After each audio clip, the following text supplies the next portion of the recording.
Namaskar. A warm welcome to World News and Indian Perspective on All India Radio. This is Renuka and with me is Abhineet Shukla bringing glimpses of the major developments of the day from across the globe. Over the next half an hour, we shall bring you the latest from the world of politics, economy, sports, entertainment and more. The headlines. External Affairs Minister Dr. S. Jaishankar reaches Dubai to co-chair the India-UAE Joint Commission meeting and India-UAE Strategic Dialogue. Environment Minister Bhupendra Yadav says India showing intent as a problem solver despite not being a traditional contributor to global emissions. India Met Department forecast heavy rainfall in southern and northeastern India during next 5 days. Former Soviet leader Mikhail Gorbachev dies aged 91. 10-day festivities begin with Ganesh Chaturthi. And in cricket, at the Asia Cup, India take on Hong Kong in the Group A match in Dubai.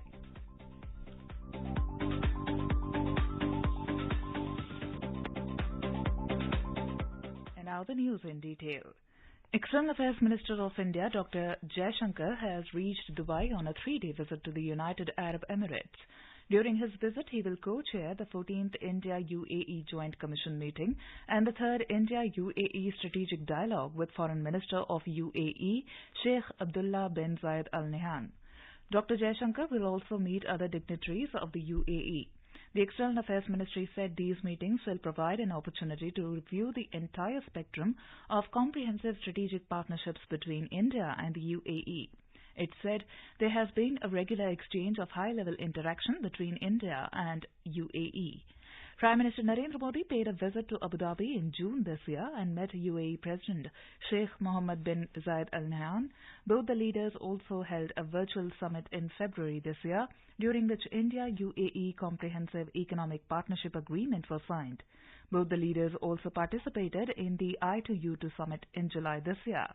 The ministry said India and UAE are committed to moving forward in their partnership in diverse areas including trade, renewable energy, food security, health and defense, among others.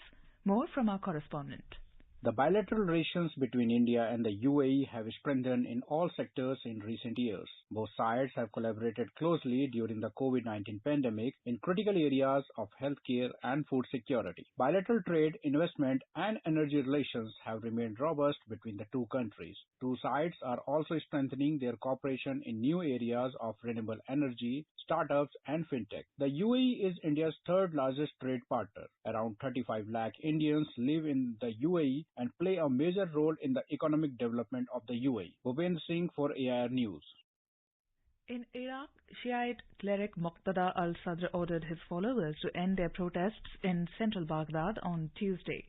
The move was intended to end the confrontation which led to the deadliest violence in the Iraqi capital in recent years.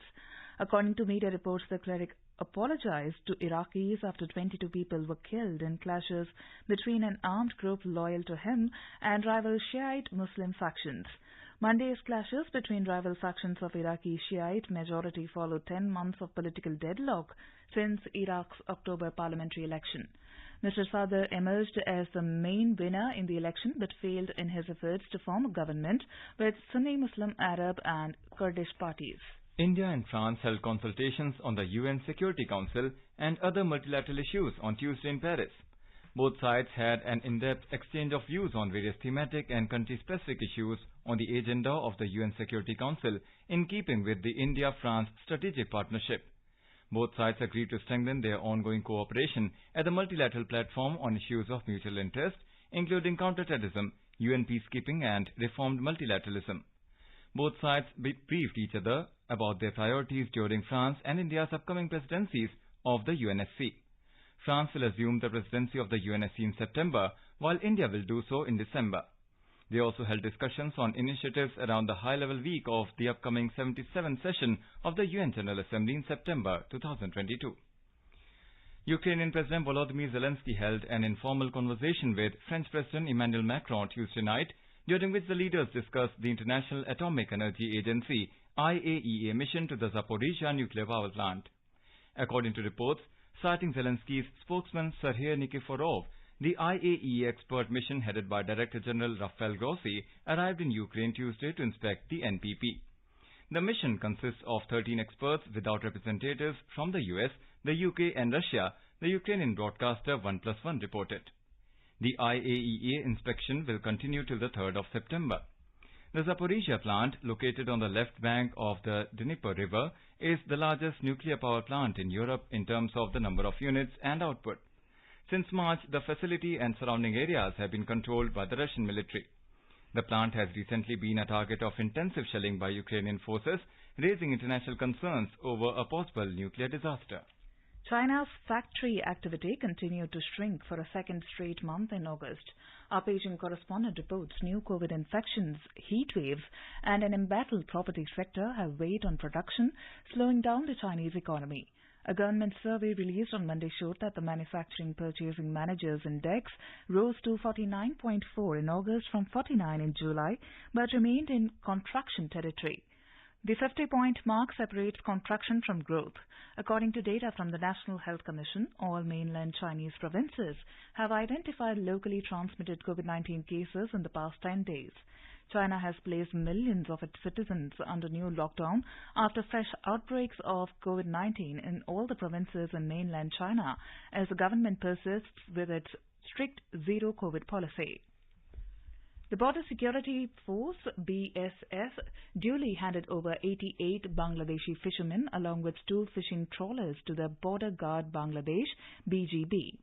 The fishermen were apprehended on 16th of February this year by the Indian Coast Guard, ICG, while illegally fishing in the Indian waters of Bangadhuni Island, approximately 10 to 15 nautical miles inside International Maritime Boundary Line. They were handed over by the ICG to the Marine Police at Prasarganj in the South 24 Parganas district of West Bengal. The BGP in a statement said that the fishermen, along with their trawlers named FB Shah Amanat and FB Sona Medina II, were handed over to the Neeldumur Battalion of the BGP by the BSF. The handing over took place at the Kaikhali border outpost area in the middle of the Kalindi River on Bangladesh-India border on Wednesday. India's Environment Minister Bhupender Yadav said, India is showing intent as a problem solver despite not being a traditional contributor to global emissions. Yadav was addressing the opening ceremony of the G20 Environmental and Climate Ministerial meeting in Bali, Indonesia on Wednesday. Mr. Yadav added that the poorest countries and the most vulnerable communities are bearing the maximum impact of the climate crisis despite having contributed to it the least. He added that the promise of climate finance remains a mirage, and another problem is that of clubbing development finance with climate finance. Yadav further stated that in 2019, 70% of public climate finance was given out as loans instead of grants, pushing developing countries into more debt. The minister decried the current pace and scale of climate finance and said there is an urgent need to mobilize resources to make the economy more resilient and sustainable. India has approved an MOU with the government of Nepal on biodiversity conservation as proposed by the Ministry of Environment, Forest and Climate Change. The MOU aims to strengthen and enhance the coordination and cooperation in the field of forests, biodiversity conservation and climate change. It also aims at including the restoration of corridors and interlinking areas and sharing knowledge and best practices between the two countries. The MOU is expected to help in promoting cooperation between the parties in the field of forests, wildlife, environment, biodiversity conservation and climate change, including restoration of corridors and interlinking areas and sharing knowledge and best practices. The India Meteorological Department has forecast heavy rainfall in southern and northeastern India during the next 5 days. IMD DG Mrityunjay Mohapatra said South Peninsular India, Bihar, Sub-Himalayan West Bengal, Sikkim and Northeast India are likely to experience heavy rain in the coming days. आज की स्थिति यही है कि monsoon ट्रॉप कोटल्स के आसपास run हो रहा है। इसके प्रभाव में नॉर्थ ईस्ट इंडिया में नेक्स्ट 5 डेज में बारिश होने के साथ साथ कुछ इलाके में heavy to very heavy rainfall होने का पूर्वानुमान है। ऐसे ही साउथ ईस्ट पेनिनसुला में भी बारिश होने का उम्मीद किया जा रहा है, क्योंकि वहाँ एक साइक्लोनिक सर्कुलेशन है, जिसकी वजह से southern parts of Karnataka, Kerala, Tamil Nadu में आइसोलेटेड प्लेसेस में heavy to very heavy rainfall हो सकता है नेक्स्ट 5 डेज में।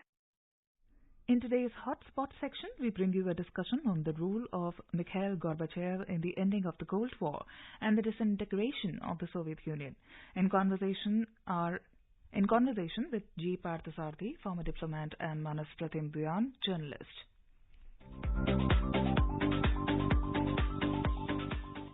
Ambassador Parthasarathi, as we all know, Mikhail Gorbachev, one of the iconic leaders of 20th century, died in Moscow after a serious and long illness. He is known to be one of the iconic leaders of 20th century who changed the course of history by triggering the collapse of Soviet Union. So how do you see his overall role in ending the Cold War between Russia and US?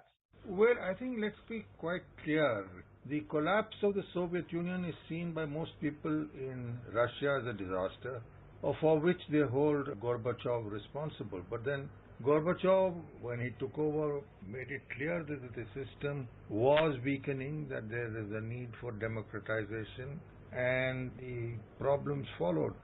The fact is that the collapse of the Soviet Union was really a revolutionary change in the international situation, because the Soviet Union had a vast territory, vast natural resources, diversity, and had wielded power everywhere. The reality is that he is regarded as a person internationally who was committed to peace, that he wanted to end the Cold War competition with the West and with the United States particularly, and wanted an era of peace. Certainly, the sort of nuclear confrontation which prevailed at that point in time had the world concerned. There was concern about the stability, and there was certainly concern in many of the republics which wanted to move away. And Gorbachev set what was, in the views of many, a revolutionary process. But I think we should be conscious in also acknowledging that within Russia it was not well regarded. He had soon to leave office, and there was a period of instability before finally you got the Putin era. Ambassador Parthasarathi, you rightly pointed out about his role in ending the Cold War between USSR and the US. As we know, Gorbachev was in power between 1985 and 1991, and he also helped bring US-Soviet relations out of a deep freeze. In a sense, his life was one of the most influential of his time, and his reforms transformed his country and allowed Eastern Europe to get out of Soviet. So how do you see his overall contribution to peace and stability in the world? It certainly led to a period of uncertainty, but the rivalry between the United States and NATO on the one hand, and the Soviet Union and the Warsaw Pact on the other, came to a close. And really in Europe, everyone was afraid of that. The second point is most of the countries of Eastern Europe, which were a part of the Warsaw Pact, really under rigid one-party rule, became democracies. So I think in many ways Gorbachev sort of brought in or ushered in the era of democracy across Europe. Ambassador Parthasarathi, many experts, international experts, view his decision to withhold the Soviet army when the Berlin Wall fell a year earlier as a key to preserving the Cold War peace. So how do you see it? I think, look, the Soviet army as it existed does not. The Russian portion of that, yes, you have a very formidable Russian army today. But then Russia was the center of the Warsaw Pact then, and today it remains the center of rivalry, as we are seeing now in Ukraine and elsewhere. So certainly that aspect to supposedly equal alliances between the Warsaw Pact and the NATO has ended, but the Cold War rivalries continue. You are now seeing, so long after Gorbachev's death, the tensions in Ukraine. And this rivalry really, unless it ends, and the feeling now in Russia, which is emerged from the Soviet Union as the centerpiece, that it is being surrounded by NATO, by forces which are out to still break it up further, that continues. So the tensions have changed. But yes, Gorbachev, I think, was a realist who felt that the cause of world peace would be better served if instead of holding all these countries, whether it was Poland or Hungary or elsewhere in Eastern Europe, instead of using them together by force, they went about their own ways. But that has in fact introduced a new era of rivalry between Russia on the one hand and an expanding NATO alliance on the other. So if you talk to most Russians, they very strongly feel that the breakup of the Soviet Union, the way it happened, needs to be carefully looked at, because right now, if you go across it more carefully, Russia still has problems of access to the sea, and the major reason for its quarrel with Ukraine is the concern that Ukraine would join with NATO, join with the United States to squeeze Russia's access to the warm sea waters of the southern part of the continent. And that is exactly the cause of the war today in Ukraine. Ambassador Parthasarathy Gorbachev was also a very strong proponent of Soviet-India ties during his tenure in power from 1985 to 1991. We have seen strong cooperation between the two countries. And he visited India twice, in fact, during his tenure. First, he visited India in 1986. And then he visited India in 1988. And during his first visit in 1986, he was accompanied by a 110-member delegation. It's a very large delegation. And he was quite clear that, in fact, Soviet Union wants to forge a very, very strong relationship with India. So how do you see his role in strengthening of India-USSR relationship? Well, I was actually present in the negotiations that Gorbachev had with Prime Minister Rajiv Gandhi in Moscow during Prime Minister Rajiv Gandhi's visit. This is including the Soviet Union 1988-89. The talks were very warm with Mr. Gorbachev, and an interesting thing which emerged is for the first time we saw the readiness of the Soviet Union to cooperate with us on nuclear power, which was vital to us from our energy needs. And then you got the series of nuclear power agreements. In fact, this positive attitude of Gorbachev on nuclear power with us came in the wake of the United States being very hard and harsh on nuclear agreements. The United States unilaterally revoked the Tarapur Agreement, which required the supply of fuel for the Tarapur power plant. We could have got that from Russia. It was on offer to us, but we got it from France. But the Russian option was always there in nuclear power. In fact, it's the only power, even today, thanks to what Gorbachev got started at that point in time, with whom we have an agreement on this. Also, during his time, the defense relationship picked up. In fact, it increased. So I think, looked at from the point of view of our national security, yes, we were concerned about the moves that Gorbachev made towards China. After all, during the 1971 conflict with Bangladesh, the Soviet Union backed us to the hilt, and they even warned China not to intervene. So to us also that was a geopolitical change which was happening. But in any case, many felt that was going to come in any event.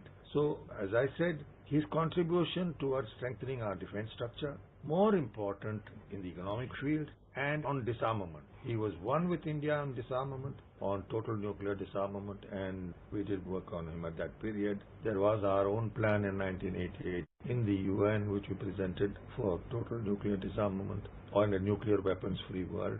So yes, they were very closely involved in our larger strategic thinking. They were always ready to cooperate with us in expanding industrial cooperation. But they themselves by that time were running into trouble domestically, economically. And Gorbachev felt that one-party system, the communist system, was no longer sustainable in Russia.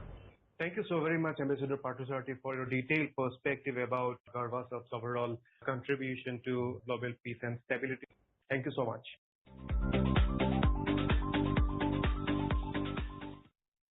This is All India Radio giving you the world news. For quick news updates round the clock, follow us on Twitter at AIR News Alerts.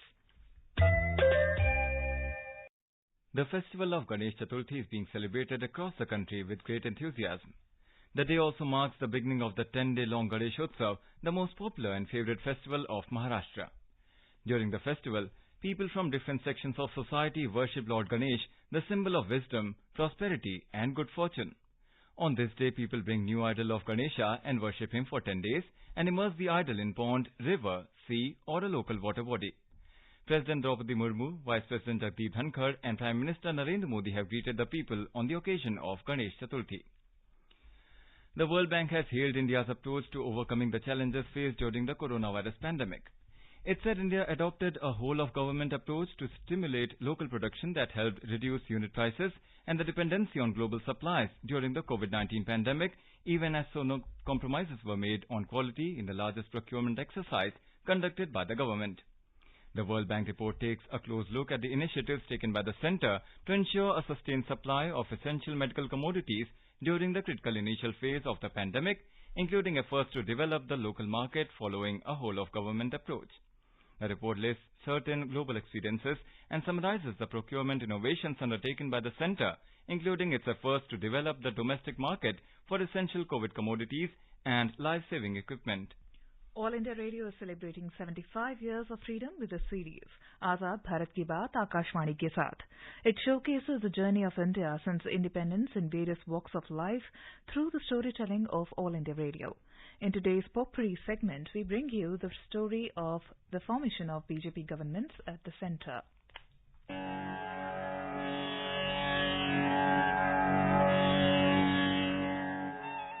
Bharatiya Janasangh is formed in the year 1951 with Dr. Shyama Prasad Mukherjee as the president. Its driving force is national approach to all issues rising above caste and religion. In 1977, Bharatiya Janasangh merges into Janata Party along with other parties.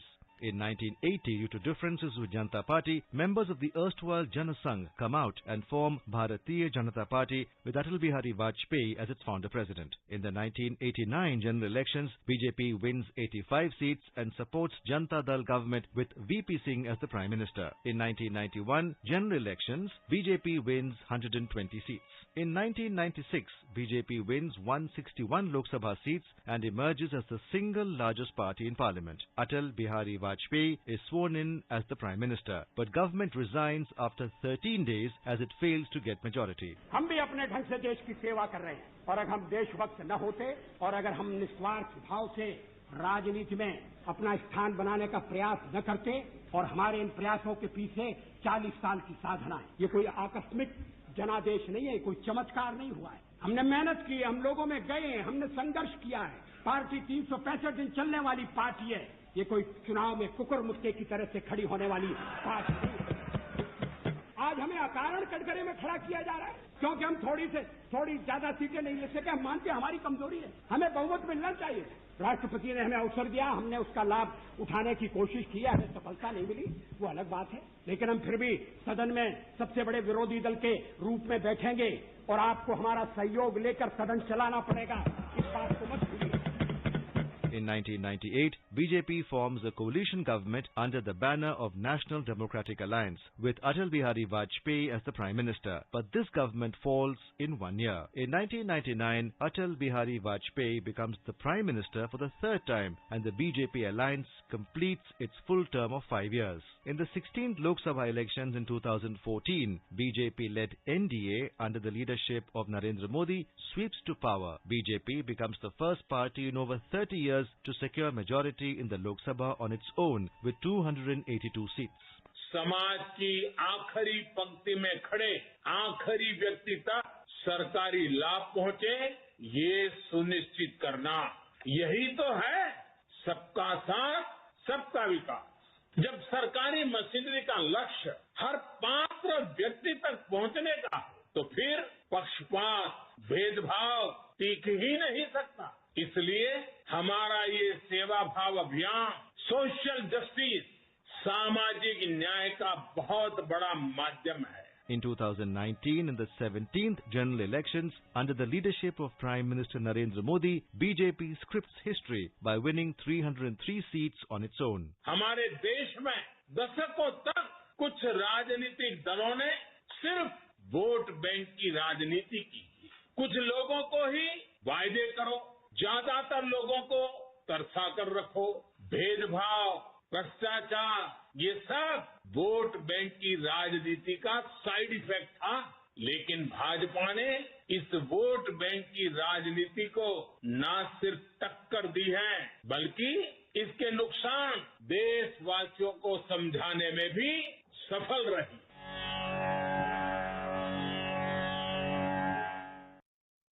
In Asia Cup T20 cricket, chasing a victory target of 193 runs set by India, Hong Kong were 141 for 5 in 19 overs at Dubai International Cricket Stadium when reports last came in. Put into bat first, India posted a big total of 192 runs for 2 in 20 overs, riding on Virat Kohli's 59 not out of 44 balls and Suryakumar Yadav's 68 unbeaten of 26 balls. For Hong Kong, Ayush Shukla and Mohammad Ghazanfar picked a wicket each. Earlier, Hong Kong skipper Nizakat Khan won the toss and elected to field first. Senior Indian Information Service Officer Dr. Vasudha Gupta has been appointed as the Director General of the News Services Division of All India Radio. Dr. Vasudha Gupta will assume the charge on Thursday. Principal Director General of News Services Division and Director General of All India Radio N. Venudhar Reddy superannuated on Wednesday. A 1989 batch officer, Dr. Vasudha Gupta, has served in various capacities in the Ministry of Information and Broadcasting for over 32 years long career. Before her appointment as Director General of the News Services Division of All India Radio, she was serving as Director General, Press Information Bureau. During her stint at PIB, Dr. Vasudha Gupta played an instrumental role in devising and implementing information dissemination products during the challenging period of the COVID pandemic. She is credited for leading the important initiative of developing a feedback dashboard for the Government of India across various media platforms, as also as establishing a fact-check system for the government.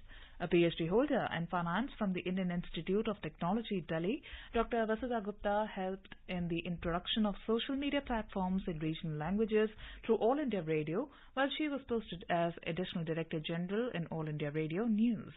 And Venudhar Reddy, a 1988 batch IIS officer who retired as Principal Director General, had worked in various capacities in his around 34-year-old long career.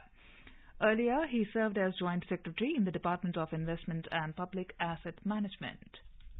Now let us take a look at the major developments around the world as reported in the foreign press. The Globe and Mail reports that tensions swirl as UN inspectors head to Ukraine's troubled Zaporizhzhia nuclear power plant. The Guardian writes petrol pumps run dry across Malawi as fuel import problems deepen. The Financial Times reports EU's eastern states threaten to stem flow of Russians across borders.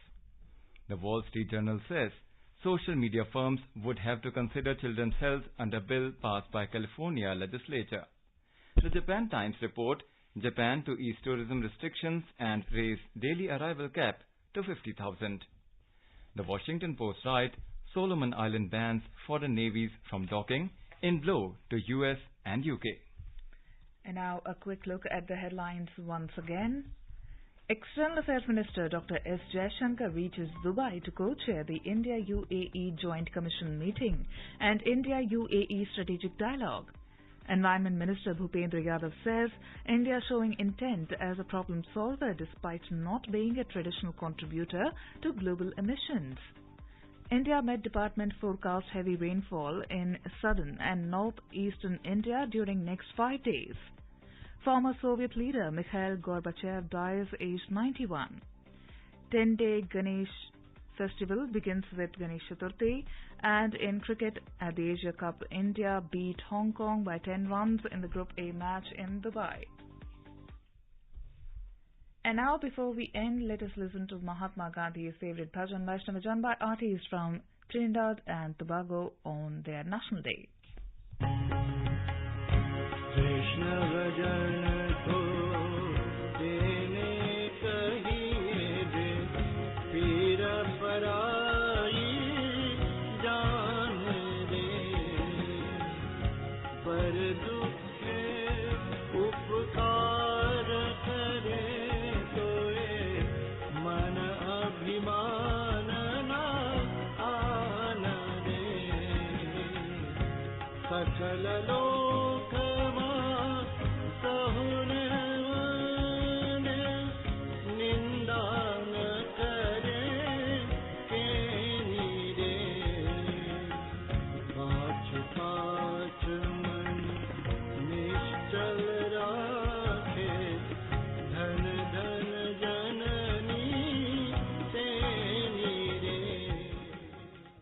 As we end this bulletin, we'll be back at the same time tomorrow with the next edition of World News.